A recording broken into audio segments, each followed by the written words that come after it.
Okay mga kauli check, gandang hapon sa inyo. Ngayon time na para palitan yung transmission fluid ko. Kasi it's been 8 years na ito hindi napapalitan.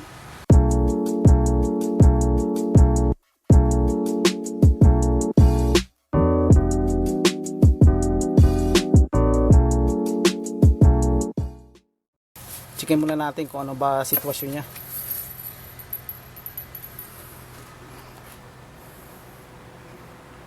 Okay mga guys, mga kaulo jack, tignan nyo naman tong yung dipstick ng transmission fluid. Talaga namang iba na ang tsura niya. Hindi na siya ganun kalinaw at kapula. And then isusunod natin yung nasa ilalim, yung rusted na transmission na yung pinaka-cap niya sa ilalim. Saka mga kaulo jack, medyo tinaas ko na to, no? So alam niyo naman kung paano pagtaas ng mga sasakyan na ganito kapag may ginagawa sa ilalim. Ngayon medyo ito na, naka-ready na tong tools ko, no? Hindi ko pa alam kung ano yung size na gagamitin ko dito sa socket bit na to. Kasi mukhang mapapalaban tayo kasi bilog na bilog yung pinaka bolt niya, no? Sa ilalim. First time kong gagawin to dito sa Mazda. Ginawa ko na sa mga ibang sasakyan. Pero sa Mazda hindi pa. Medyo natamad eh. Okay mga kulichek, iniready ko lang to I-ready ko na lang. Pati itong higaan ko. Sana hindi ako makatulog. Pero bago yan mga kulichek, no? Nakikipag-deal tayo dito sa ilalim. Medyo binasa ko na rin siya ng lubricant, no? Kulichek, ayan. Binasa ko na siya ng lubricant yung paligid niya kasi dry na dry, no? Sa sobrang tagal. Saka ito nga pala itong master na to, no? Yung pinaka cover niya rito na plastic na may mga 8 bolt. Tinanggal ko na mga ulojek kasi medyo crack na eh. Saka kapag merong dapat ayusin dito, inaabot pa tayo ng siyam-siyam para lang tanggalin. Total, bulukin naman 'to sa sakin na 'to eh. So, ito nga mga kaulicheck, no? Ito na 'yon. So, binasa ko ng lubricant. Kasi dry siya ngayon, medyo basa-basa na.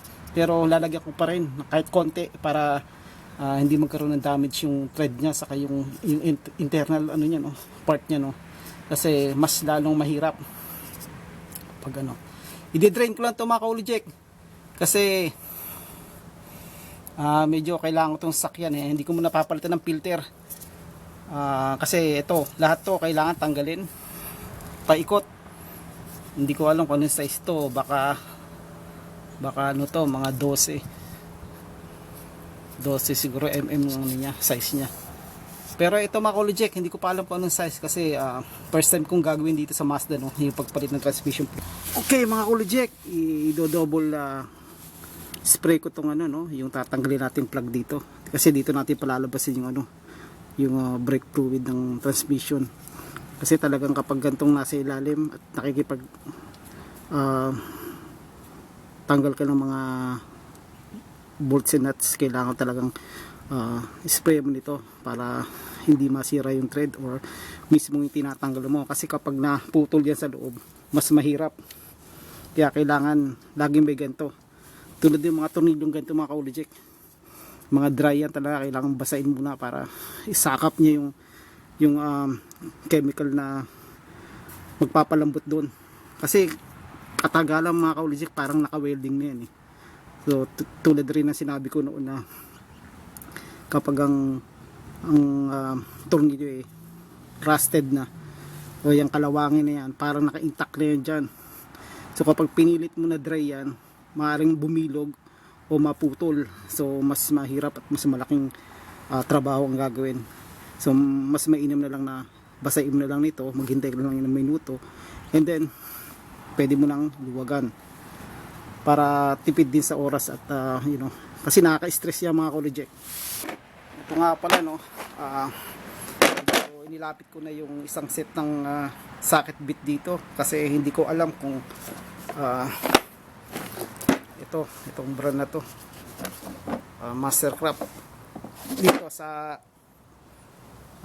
Canadian Tire ko binili last week. So ayan mga ka-Oljek, hindi ko pa alam kung alin dito ang right size, no? Kasi yung butas nga niya bilog, saka hindi ko alam kung ilang corner siya sa ngayon. So baka siguro lilisan ko muna para malaman ko kung ilang corner ang dapat at anong tamang size, kasi baka bumilog eh. Okay mga ka-Oljek, konting linis lang dito sa pinakabutas na lalagyan na natin ng ano, socket bit. Kasi hindi natin alam baka bilog na rin to, kasi kinain na ng kalawang. Eh sana may maiwan pang corner para kumagat-kagat yung socket bit na tools na lalagay natin dito.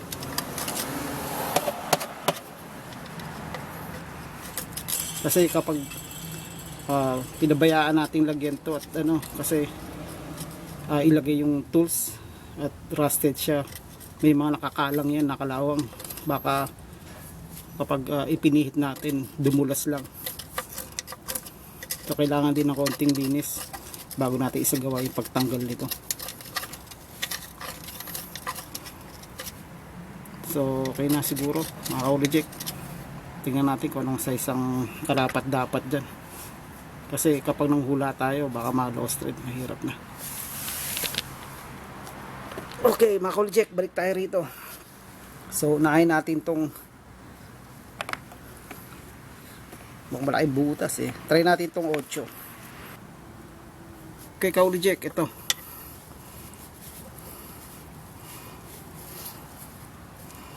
mukhang kasya nga.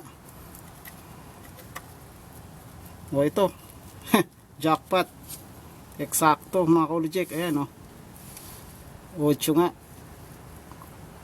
O sige, kuha na natin ng socket, duwagan ko na. So ngayon, balahan na natin tong socket, no?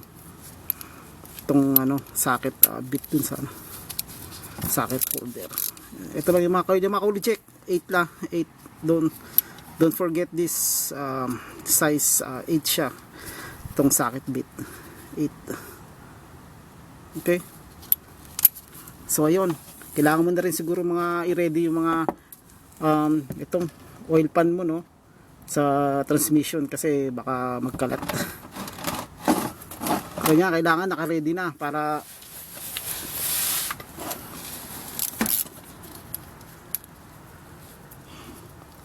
sasaluhin na lang.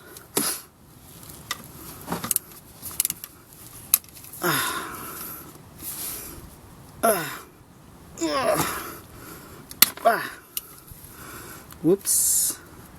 Let's see, mga isang click lang oh, yan talagang tulong ng lubricant mga ka-Oljek. Isang ano lang, isang ikot lang, nag-click, tapos ayan, pwede nang kamayin, duwag ka agad mga ka-Oljek. Ang galing, ang bilis-bilis. Abangan na natin yung pag-splash yung transmission fluid. Sana may good enough akong transmission fluid na ipapalit dito. Oops. Wow, mga ka-Oljek, tignan nyo naman, no? Grabe, no? Itim na itim. Yan ang sinasabi ko, no? 8 years ko siyang ginagamit. Kasi pagdating sa transmission fluid, talagang matagal ang pali nito mga ka-Oljek. Palitin na to, matagal.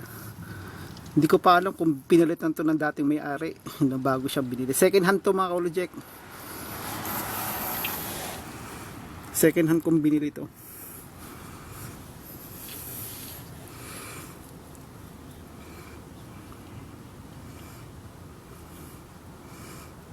Ayun. Sikulo ng konti.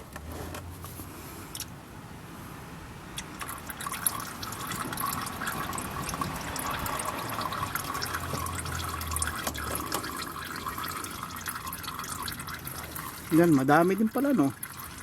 Hindi ko sukat akalain, baka kulangin yung binili kong ano, transmission fluid na isang ano lang, maliit na bote.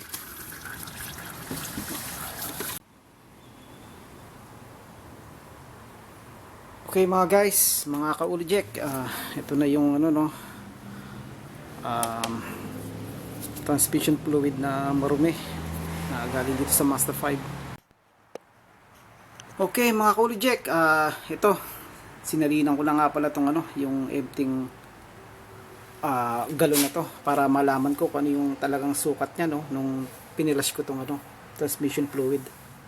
So ito na, nakatiwarik na tong oil pan natin, no? Saksakan ng dumi. So ayan na siya. Isang galon din mga ka-Ulijek, mga ano din to. Ang sukat niya is nasa 3.78 liters. So kulang-kulang 4 liters to.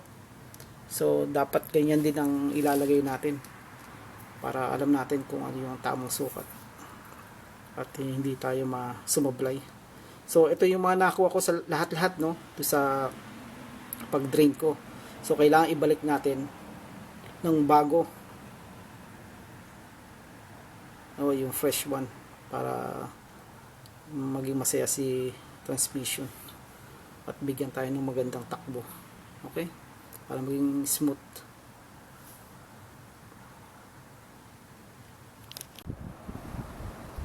Hi guys, mga ka-Ulijek, ito nga pala ang gamit ko no. Ito yung Valvoline na recommended dito sa ano, sa Mazda kasi meron siyang sinasabing dito sa dipstick no.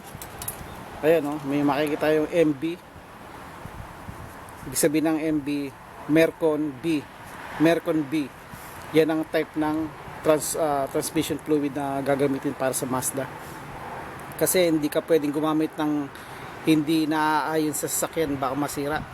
So na-end up ko sa synthetic no, medyo mamahalin lang. Yung mga ka-Ulijek, hindi na rin ako nagpalit ng filter ko saka ng gasket.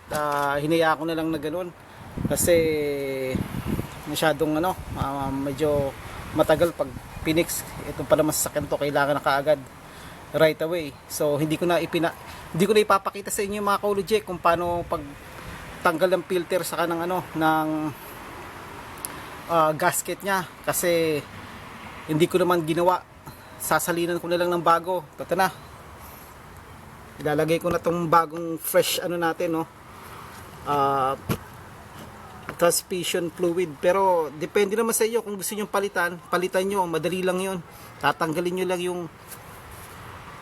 yung mga tornilyo sa paligid niya no, yung sa oil pan niya, transmission pan, na makikita niyo na yung filter dun sa sa pinakataas na kabit yon, parang metal. Okay mga ka-Ulijek, ito isasalin ko na.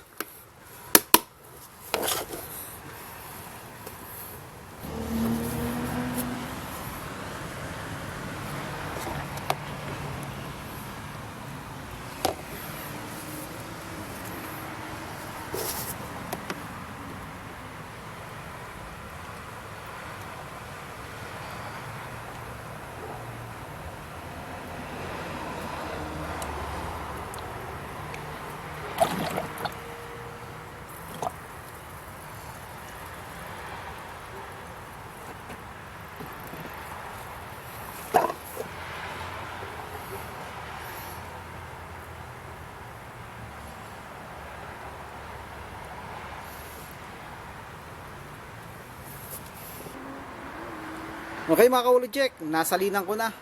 Natapos din. Dito ko na lang sinalinan sa na yun, no? Sa dipstick niya. Pero kailangan pag sinalinan dahan-dahan kasi nagkakaroon siya ng nabibilaukan. I mean, meron siyang hangin na nai-stack. So hindi mo kailangan isalin lahat, dahan-dahan kasi nag-overflow. So yun lang mga ka-Ulijek. So napalitan din no sa wakas. Tapos din. Okay mga ka-Ulijek, thanks for watching. Subscribe lang, okay? See you next time. Bye-bye.